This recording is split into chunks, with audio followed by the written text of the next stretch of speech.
Não se arrependa do que você faz.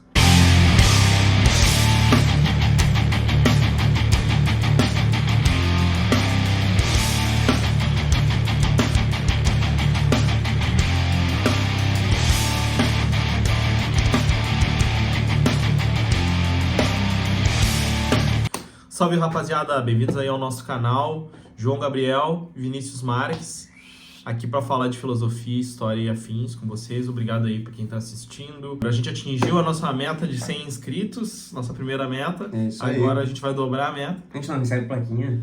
Com 100 não. Não, né? Não. Ah, legal. Aí a gente vai trabalhar para chegar nos 200 agora, rapaziada. Então Isso vamos aí. dobrar essa meta aí, que é um canal iniciante, mas a gente sempre tem que querer melhorar. E agradecemos todo mundo que está inscrito aí, que está comentando, compartilhando. Mas a gente quer pedir para vocês seguirem aí engajados no canal com a gente e sugerindo temas para que a gente possa estar melhorando aí nosso trabalho. E deixa aquele like maroto, compartilha, sabe o jeito, confere o sininho, né? E dúvidas, críticas e sugestões, contato canalmementomori@gmail.com. Esse também é nosso Pix para colaborações, quem quiser ver o canal evoluindo aí, melhorando a sua qualidade de vídeo, áudio e afins, considera fazer um Pix aí para apoiar a rapaziada com qualquer valor que vocês puderem. Vamos lá, sem mais delongas, hoje a gente vai falar de um samurai.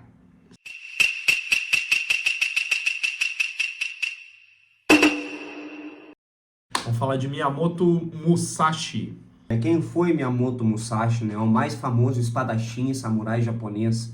Essa figura lendária na história do Japão, né? Ele sendo autor de um dos livros mais importantes do mundo sobre estratégia, filosofia, luta, né? O livro dos 5 Anéis. A história do Musashi é coberta de mistérios e alguns dados sobre a sua vida são imprecisos, mas estima-se que ele tenha nascido em 1584 na província de Harima, no Império de Shokugou, atual Japão, porque antigamente o Japão não era todas as ilhas do Japão não estavam ainda unificadas, né? Então tinha mais de um império ali ao mesmo tempo e tinham guerras e tal. Então ele nasce nesse Império Shokugou. Nesse período o Japão, então, que nem o Vini disse, ele é marcado por guerras, né? Guerras incessantes, assim, o país ele era dividido. E o Musashi, ele nasceu nesse turbilhão de emoções aí, né? O Musashi, ele não teve o privilégio de crescer em uma família tradicional. Órfão ainda jovem, teve que aprender a lidar com as dificuldades da vida cotidiana. Mas ele não era um órfão comum, pois Musashi tinha um pai. Seu pai, Shimen Munisai, era um renomado samurai, mas ele e a mãe de Musashi se separaram e seu pai o afastou, forçando-o a treinar artes marciais. Musashi teve uma relação conflituosa com seu pai, tentando assassiná-lo em várias ocasiões. Ele também foi rejeitado pela mãe, o que o deixou com um forte sentimento de solidão e medo do seu pai. Apesar de não ser órfão por morte dos pais, né, a sua infância foi marcada pela ausência da figura materna e por um pai ausente e violento, o que o tornou solitário a buscar refúgio e treinamento nas montanhas. Ele foi uma criança assim, meio que criado por conta, né? Criado por conta. Foi, assim, um lobo solitário desde novinho. Exatamente, teve uma infância bem difícil, né?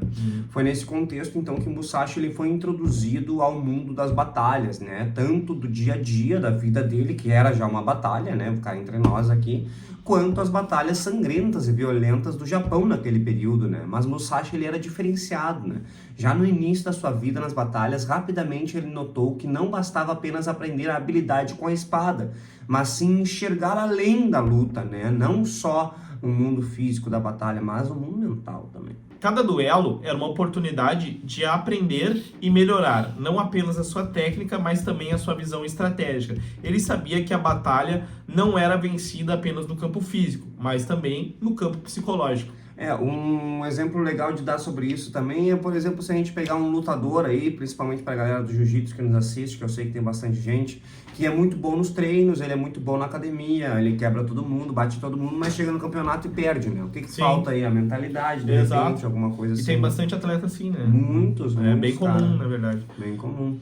Então, a vida do Musashi, então, quando a gente viu, ela foi uma grande forja, né? Ele foi forjado no aço ali, né? Ele se moldou e não se limitou a ser apenas um grande espadachim, mas também um estrategista refinado, ardiloso, né? Um pensador que via no combate uma maneira de entender a natureza humana, né? A partir destes princípios nasceu o gênio de Musashi, que mais tarde seria não só um mestre da guerra, mas um mestre em tudo que exija uma mente afiada para resolver problemas do cotidiano. Importante salientar também que para ele a espada não era apenas uma arma na qual ele empunhava, mas sim uma extensão da mente, né? Um instrumento que refletia o pensamento estratégico dele. Ele sabia que a vitória não se dava no duelo em si, mas a partir do momento em que a lâmina saía da bainha, era na mente, na antecipação e na compreensão do oponente que ele atacava, né? Sua filosofia ia além da técnica. Ele acreditava que um guerreiro completo estudava tanto o corpo quanto a mente e o espírito. Quando ia batalhar com alguém, ele enxergava padrões, pontos fracos, pontos fortes, tudo isso antes de qualquer confronto. Então o Musashi era um cara que calculava todas as variáveis envolvidas no campo de batalha. É muito legal também, ele cultivava um estado de espírito que a gente chama de mushin, que é a mente vazia. Com essa estratégia de luta, a gente vê que o Musashi ele utilizava a espada não como um primeiro recurso, mas como um último recurso, sendo o primeiro recurso a mente, a estratégia, né? Podemos dizer então e trazer esses ensinamentos para a vida cotidiana, pois ao invés de nos alterarmos com algum problema, nós devemos utilizar o mushin na nossa vida e nos concentrarmos na estratégia para lidar com um problema. Muitas vezes a estratégia ela resolve antes da gente se explodir ou se estressar, enfim, né? É mais eficaz usar a estratégia antes para lidar com o problema, né, galera? Exatamente, né? Porque às vezes a vitória tá em não entrar em conflito, né? Evitar o conflito, né? Verdade. Acho que o Sun Tzu, que a gente vai ter um episódio na sequência aí também sobre o Sun Tzu, que é outro estrategista e também oriental, né? Mas o Sun Tzu chinês, ele tem uma frase assim também que o melhor cenário, a maior vitória de todas é quando não tem um conflito. É verdade. É tu nem tira a espada da bainha, né? Deixa ela quietinha. É o melhor cenário, né? Musashi é considerado um filósofo por enxergar o mundo em camadas e com seus ensinamentos vemos realmente que a vitória sobre algo não está na imposição da força física, né? Mas sim na compreensão do momento certo de agir. E é por isso que sua filosofia inspira muito até os dias de hoje. Então, galera, falando um pouquinho sobre o livro dos 5 Anéis aí, né? Depois no final eu vou ler um trechinho pra vocês, mas já vamos mostrar agora, né, Vini? Aí. Esse aqui é o livro que o Vini tem aqui, ó, Musashi, o livro dos 5 Anéis, é um livro bem bonito aí. E ele fala sobre isso, né? Olha só, bonita a contracapa dele, né? E a gente vai falar um pouquinho agora sobre esse livro, que foi o livro mais famoso do Musashi, tá? Ele escreveu 2 livros, a gente já vai comentar sobre o outro, mas o livro dos 5 Anéis foi o mais famoso deles aí. Então, escrito por Musashi, esse livro não é apenas um livro de dicas de combate, mas sim um livro de filosofia, incluindo estratégia, percepção, existência. Dividido ele em 5 partes, né, o livro dos 5 Anéis, o texto utiliza essas partes como os elementos da natureza. E a gente vai falar deles, é a terra, o vento, a água, o fogo e o vazio. Ou o vácuo, né? A gente chama de vazio ou vácuo também. Cada uma dessas partes, que também são chamadas de anéis por Musashi, leva um nível diferente de compreensão da vida, do combate e de si mesmo. Vamos falar agora sobre estes anéis, então. É isso aí, vamos começar pelo anel da terra, então, tá? Ele foca na fundação da estratégia, ou seja, ensinando sobre a importância da base sólida, como se preparar para o combate e lidar com a vida cotidiana. Assim como uma construção começa com um solo sólido e firme, a vida também necessita de um sólido sólido e firme, né? Um conhecimento, uma base para a gente lidar com o que virá até nós, né, galera? Sim. Então a base ele é tanto na luta quanto na vida, né, Vinho? Exatamente, na luta a gente tem muito esse conceito da base forte, literalmente para poder parar de pé e enfrentar o nosso oponente da forma correta. E esse anel da terra, ele simboliza toda a solidez geral na vida, né? Então, a gente pode entender o anel da terra como o aspecto sólido, né? A tua fortaleza para lidar com aquela situação, né? Tu não pode chegar do nada para enfrentar um problema assim totalmente solto, não. Tu tem que ter algum ponto de firmeza, né? Alguma solidez, uma opinião já formada minimamente sobre aquilo. Então, o anel da terra, ele traz, é isso, é força, solidez, né? Para enfrentar.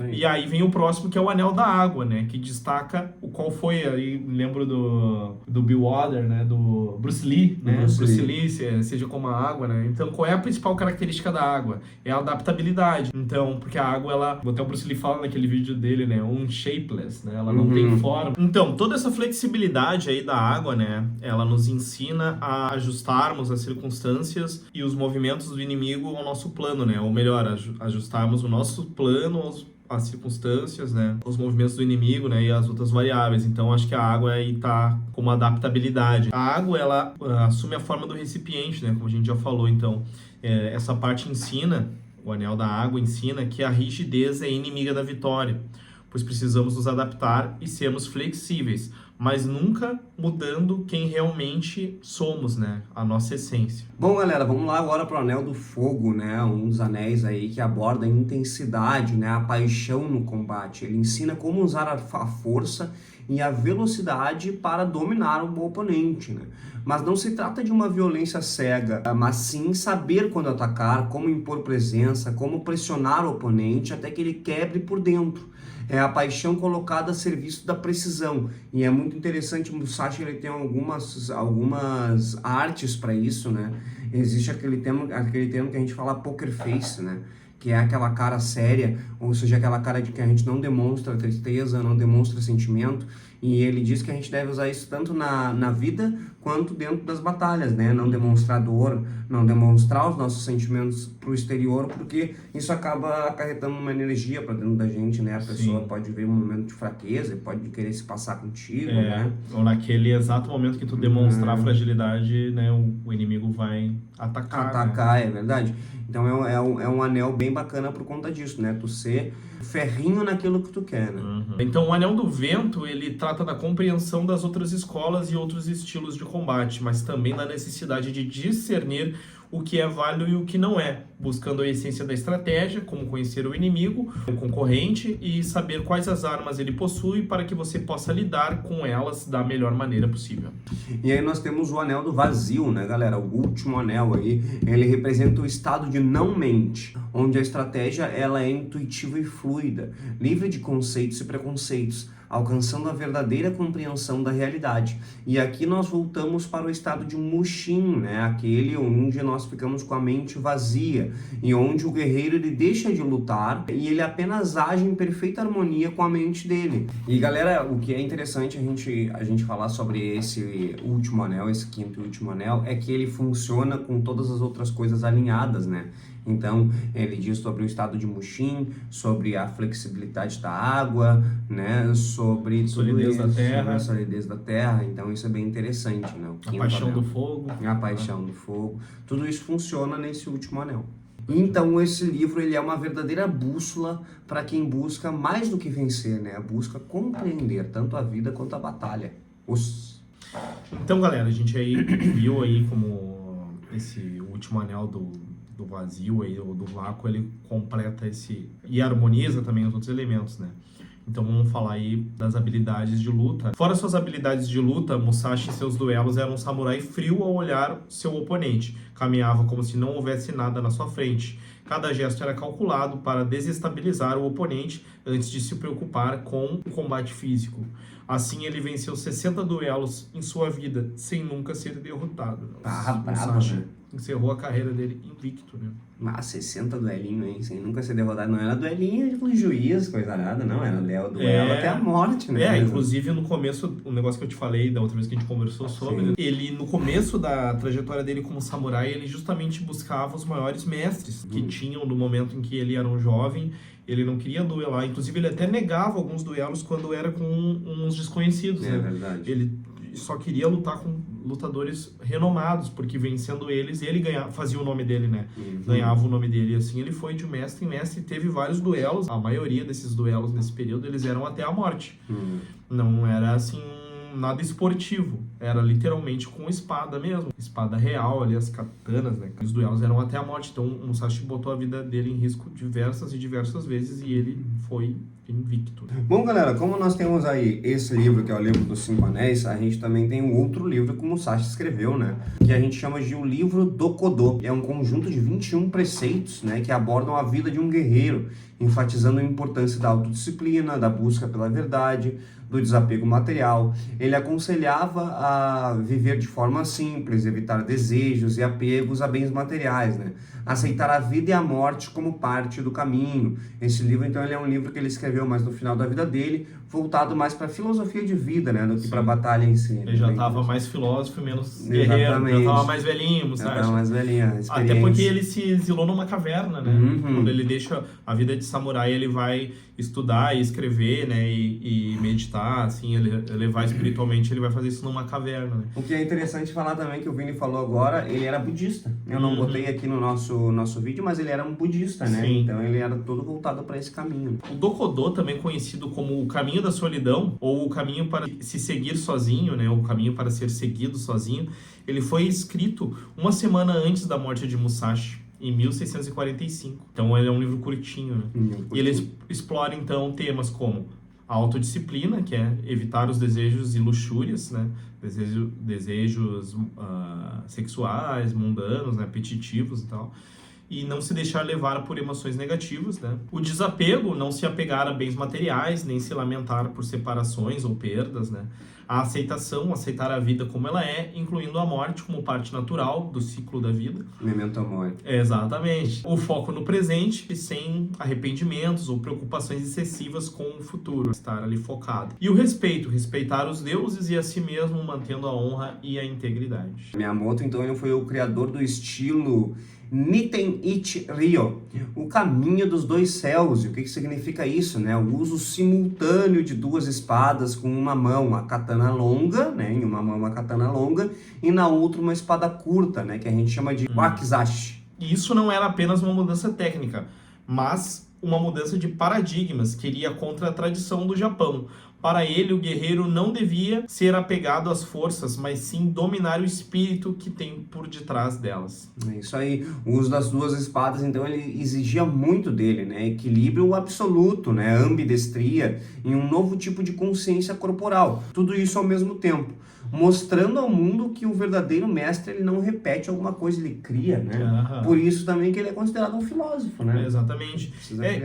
Ele era visto até como um samurai sem classe no começo lá dele, né? Um espadachim, assim, sem instrução pelos outros, porque quando ele começou com esse estilo, porque ele estava rompendo com séculos de tradição de combate com uma espada, né? Aquela coisa que o oriental, né, segura a espada com as duas mãos, né? E se defende e tal, né? E quando ele opta por lutar com duas espadas, ele acaba perdendo muito de defesa e ganhando muito de ataque, né? Verdade. Então ele quebra completamente o balanço, que eu acho que era bem 50-50, assim, ataque e defesa, né? Em níveis de importância e estudo para eles lá. E ele meio que vai para um all-in, né? Ele se torna um estilo de luta completamente mais agressivo, né? Que o que tinha naquela época, né? Musashi Sensei faleceu no dia 19 de maio de 1645. A seu pedido, ele foi enterrado, então, com a armadura completa, na vila de Iuji, próxima à montanha de Iwato. Conta-se que, durante seu funeral, um forte trovão se fez ouvir dos céus, como se esses dessem boas-vindas ao poderoso guerreiro. Foda, né? Que cena, hein? Bom, galera, agora uma curiosidade que a gente botou aqui no final do vídeo também, que a gente achou bem interessante, que é sobre Musashi. E é o nome que foi dado a um couraçado japonês da Segunda Guerra Mundial, né? Notável, né, galera, por ser um dos maiores e mais poderosos couraçados já construídos, né? Ele era irmão do couraçado Yamato. E ambos apresentavam o ápice da engenharia naval japonesa na época, né? O Musashi, ele foi comissionado em 1942 e afundou em 1944 durante a Batalha do Golfo de Leyte, atingido por torpedos e bombas de aviões americanos, né? Olha só que interessante. Né? Sim. E esses navios japoneses, esses couraçados eram aqueles grandes navios de batalha que perderam espaço depois para os porta-aviões, né?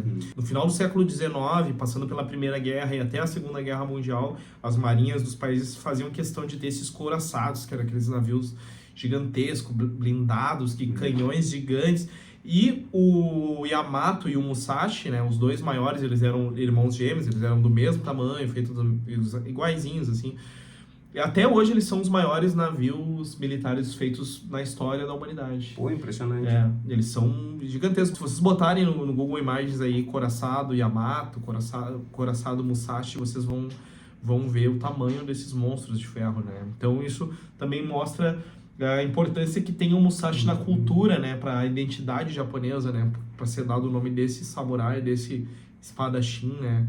Esse mestre, né? Para esse maior navio que eles já fizeram na história deles, né? E agora o João vai nos brindar aí com 2 trechinhos que a gente separou do livro, né?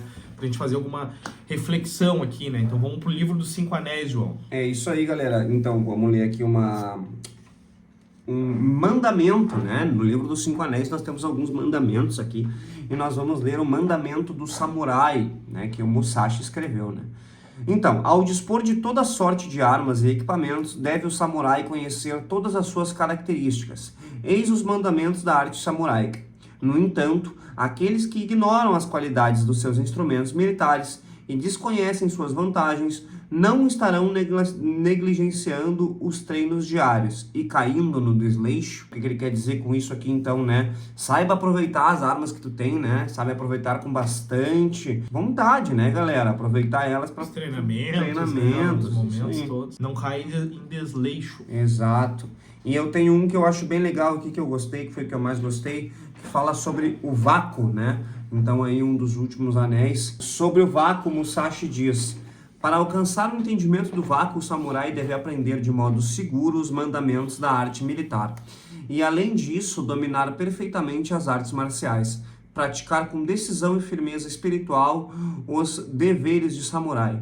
E aperfeiçoar com tenacidade e diligência o espírito e a vontade, aguçando a capacidade de percepção e da visão, eliminando qualquer nuvem de dúvida. Só então conhecerá o verdadeiro vácuo.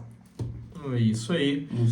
Musashi, o livro dos 5 Anéis. Vamos atrás aí pra ler, rapaziada, que vale a pena, é um baita livro. É isso aí, galera. Considerações finais, então.